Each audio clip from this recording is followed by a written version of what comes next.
Proving my critics wrong one at a time. All right, so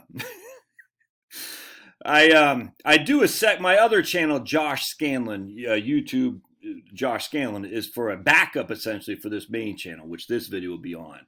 And so what I do is I go through the list of my older videos on my Heritage Wealth Planning, and I just literally re-upload them to my other channel.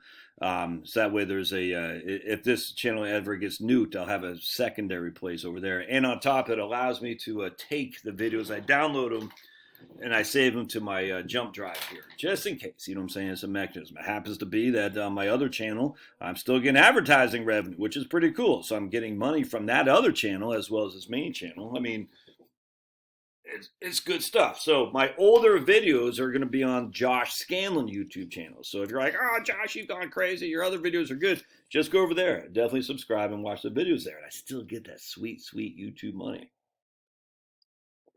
While we're at it, don't forget to subscribe to my Locals channel. We'll be going live at 4 p.m. today, every Friday, Locals only, 4 p.m., and then subscribe to my email newsletter in the doobly doo down below. All right, so I want to share with you a comment. This from the video I did, stop planning like you'll live till you're 90. And this is, again, on this channel, I'm just reposting old videos from my other channel based on views. So the higher the views, they just go over here and they just keep, I probably post 5 a week or something like that. Anyway, so here's this guy, Common Sense, who's had it in for me a little bit. I'm not being paranoid, but he's always trying to, I can't recall he's been on here. I might have actually banned him on my main channel, but he's had a couple of instances where he's tried to do the gotcha thing. And, look, you can do the gotcha thing when I ever get into the realm of science and other things, but in financial planning, not very, very, very rarely are you going to get me. On occasion I made a mistake, and when I do, I correct it. Like I had an error. It didn't affect the video at all, but there was an error. I think my man Dougie B saw that I typed in something wrong, and I said it didn't affect it, but I took the video down because I didn't want that permeating the ether, if you will, with my error. So if I see a mistake and you all make me aware of it, I'll either delete it or I'll correct it. In this case, this guy's just dead wrong, and it's somewhat frustrating to me because it's just basic logic, and I think basic logic is few and far between anymore in our society. And I hate to use YouTube as the example of that, but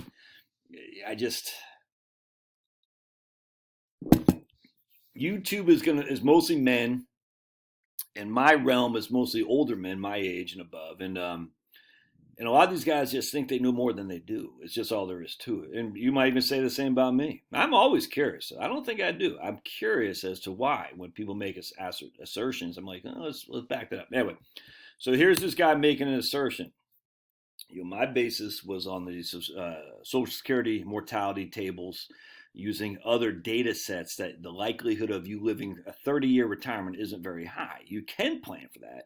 It's just not very high that you're going to. And I showed you in this video, which you should watch, and you subscribe to this channel as well. And this guy says, but Josh, the MetLife life insurance tables disagree with you. And he says, the older you get in good health, the higher your life expectancy goes up.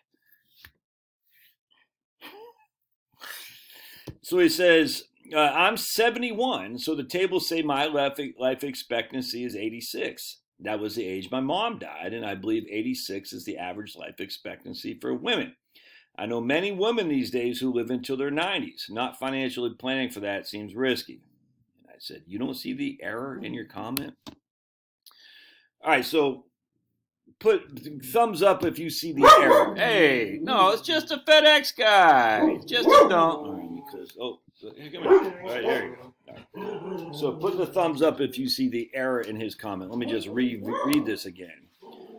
So he's saying the MetLife life insurance tables disagree with me because they are saying the older you get in good health, the higher your life expectancy is. I'm 71, so the tables say my life expectancy is 86.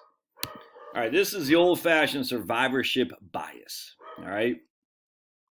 So what happens in these mortality tables, and this is pretty simple stuff, and I explained it in the video, but I'll explain it again here. Once you hit 71, your life expectancy inherently is not 70. It's not 67. It's not 52. You've survived until you're 71. So the life expectancy tables, they take all the survivors at 71 and they say, what is their life expectancy from 71 and beyond?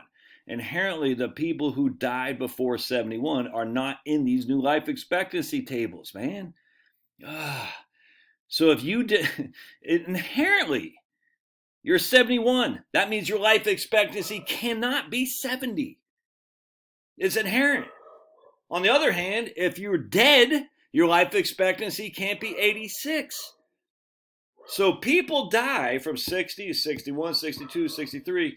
What life expectancy is the survivors. What is their life expectancy given that they survived until today in the future? All the people before are dead. So when he says your life expectancy goes up the older you get, inherently because the people who are dead aren't part of that.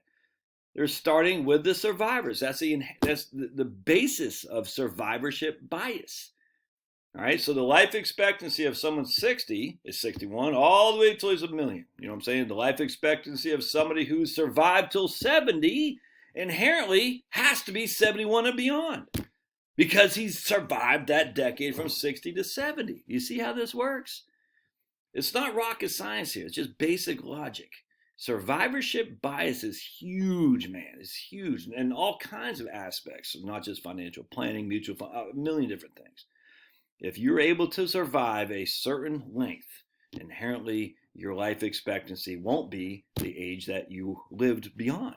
All right, so that's one thing. Let's go to a couple other ones. This is just for my video. I have to get this off my chest, where I talked about Poincaré and Einstein and other physicists of the earlier century ago, basically saying on the terrestrial plane we cannot prove the Earth moves.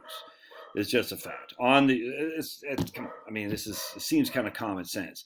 That's where relativity came in, because we can't prove it moves while you're in the environment for what you're trying to prove. Anyway, so this guy says look, this isn't my expertise. I just find it interesting. I was reading a book from what's his name, Edmund Whitaker. We talked about Poincaré, and then just going. It's just interesting to me, and I don't have all the answers, but I'm curious. And not to be curious is just weird. A lot of people aren't, though. It's all sacrosanct, which is, I hate to say it, one of the reasons we got the last 3 years. People say, oh, science, they know everything. Crazy. Science envy. All right. Long exposure star photography shows circular motion. Try and watch a star in a telescope. It will move because we are moving, this guy says. And I says, that doesn't prove the Earth is moving. Going back to Einstein, it proves something moves, but it doesn't prove the Earth is. It could prove the stars are moving around us. It could prove that the Earth is. We could prove the Earth is moving, but it doesn't say because things are moving, it's the Earth that's moving. In fact, you could literally, your default would be the stars move because that's what we see. And then he says. I said, that doesn't prove the Earth moved. Then he follows up. Until the time I can make my way into outer space, I need to rely on other tests and create a model of how the planet. All right, so the issue is he made an assertion. He asserted that watching a star in a telescope will prove the Earth is moving, but he did not do any of the sorts. You see what I'm saying? Again, it doesn't disprove the Earth is moving, but it doesn't prove it. This isn't, again, it's just basic logic if you think about it, right? So then some other guy says, let's see right here. I asked Curtis Stewart if he believes GPS proved relativity, which it doesn't, but he says, proving relativity is way above my pay grade. I just sort of accept the laws of thermodynamics and relativity as well, laws, and go on my life. All right, so again, that's fine. I don't have any problem with that. You can continue to do that, and I'm not mad at anybody for doing that. I don't like the assertions that these things are proven. They're not.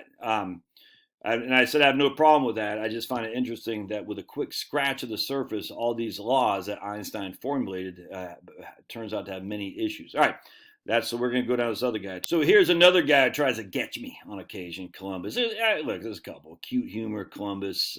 Prairie Mark, who I enjoy Prairie Mark a lot. He's not he's not passive aggressive to like some of these other guys. Prairie Mark throws good arguments out there at me, which I enjoy. But this guy, this isn't a good argument because you can tell. I'm not sure where you're going with this, buddy. You're arguing about classic physics and quantum physics as they relate to the insanity of modern day politics? Huh?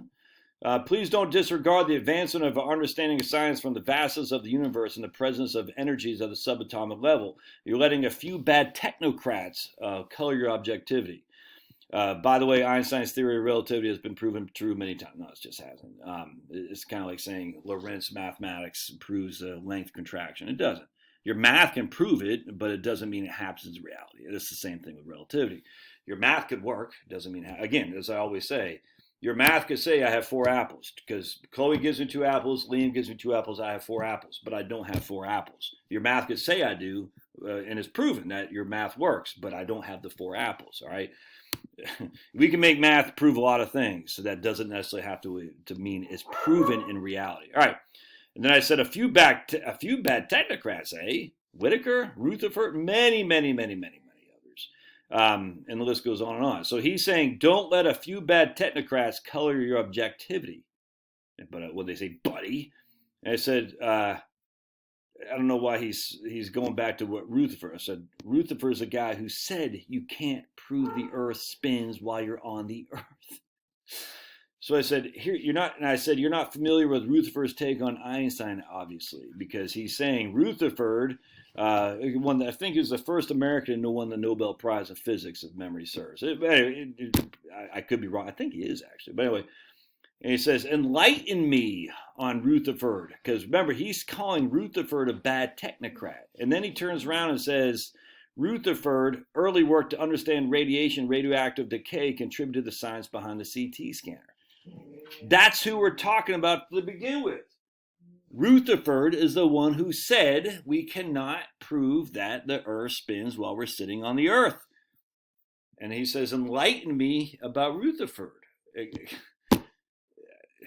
See, this is the kind of stuff that drives me up the wall. I'm like, dude, you're the one who says a few bad technocrats was clouding me. And the few bad technocrats that you claimed who I'm citing are Rutherford as one of them, man. Jeez.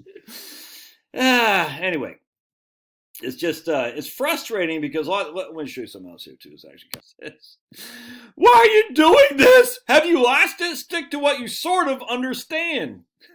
I said, you don't have to be here. This guy says, it's wild. It's like we're watching somebody slowly lose it. He's got 10 legs. It's okay. I don't care. It's funny, man. If you got, look, there's 10 commies out there. So literally having the 10 people say, yeah, we're watching Josh lose, that doesn't bother me. I just chuckle. And then I said, you don't have to be here. He goes, I won't waste my time on your drivel. All right. I hope not to bump into you in the ether or anywhere else. Oh, it's just funny. Anyway, I want to show you something else. It says, take a trip into space and you'll learn real quick that the Earth is spinning. That's the freaking point. That's exactly the point. And this guy says, I owned a giant classroom-sized globe many years ago, 6 foot in diameter. I noted that an insect could not discern, observe, or even have knowledge that this globe he was standing on was slowly being rotated. Therefore, it was not rotating. Not for the ant, anyway. Exactly. We can't notice from the Earth. And I said, that's the point. And what Einstein and others, Rutherford and others, said you can't prove rotation while sitting on the terrestrial plane. Now, he's trying to get me by saying the ant didn't know, but I was rotating, the ant didn't know. Because he can't prove it from the Earth. Anyways, it's just kind of funny, all these guys. Oh, yeah, right here. This is the type of topic posting that makes Josh a country bumpkin. You are better. Because I challenge the science. I challenge the science. How dare I? And this is what I find interesting is Einstein himself said, if the speed of light changes based on if the speed of light changes based on the source of from where the speed is coming, his whole theories will crumble. And I find it interesting. And I said, and this is what I find most interesting about if you have one train moving at 100 miles an hour, another train stationary, and they hit this line. So you got one coming at 100 miles an hour, one stationary. They hit this line at the same time. They hit the light. If they turn on the light, will hit the wall at the same time. Universal speed of light, but there is no universal speed of light. Now, does that mean things go faster? Well, we have some indication that things could go faster than the speed of light. Whether or not it's because of the source of the light, I don't know. But I find it interesting nonetheless. And you can make the same argument about the sound. Weird sound waves in the ether. Does sound change based on a source? If the source is running, does the speed of sound change? Probably not. But what is a sound? Is it a particle? No, it's a wave. Isn't that interesting? Anyway, be that as it may, it doesn't matter, because if we don't have universal speed of light, then special relativity inherently is a failure. And we don't have universal speed of light if we think that a photon is a mass. We don't think it's mass. We think it has no mass, but yet gravity bends the arc of the light. You see how it's incredibly interesting, man. So light is a photon and a wave at the same time. Silly to me, but whatever. Okay, well, let's go with it. The gravity bends light because light is a photon. Light is photons, which are waves and particles. Excuse me. Gravity bends light. All right. But how does it bend light when a photon has no mass? Isn't that interesting? Well, it's because it's a wave. So if gravity bends light, inherently that means there is no universal speed of light. And we got all kinds of studies on this other things too to show you that light in of itself has different speeds depending on lots of different things. I don't want to get into that here. Thus, if there's no universal speed of light, how do you then validate special relativity? All right. Now, on top of that, if sound waves travel through the ether as they do, light wave travels through the ether as well as a disturbance of the ether via a wave. But to get the gravity bending, it has to have a photon. But a photon has no mass, even though the smallest things like a neutrino or something like that has a mass. Isn't it? It's interesting. I don't get why people get so like, rah! Maybe because I'm bashing Einstein, because I want to bash Einstein so people say, hey, maybe this guy wasn't all that in a bag of chips. Anyway, so check this out. I thought this was chuckle. My man, no! Oh boy, now he wants to go outside. Now you're seeing how I got to deal with this. Is why I go to Dunkin' Donuts to write, because the knuckleheads. Not love them. Anyway, so my man Jeremy says, I thought this channel was about financial planning. Unsubscribing. See, I know Jeremy. It's funny.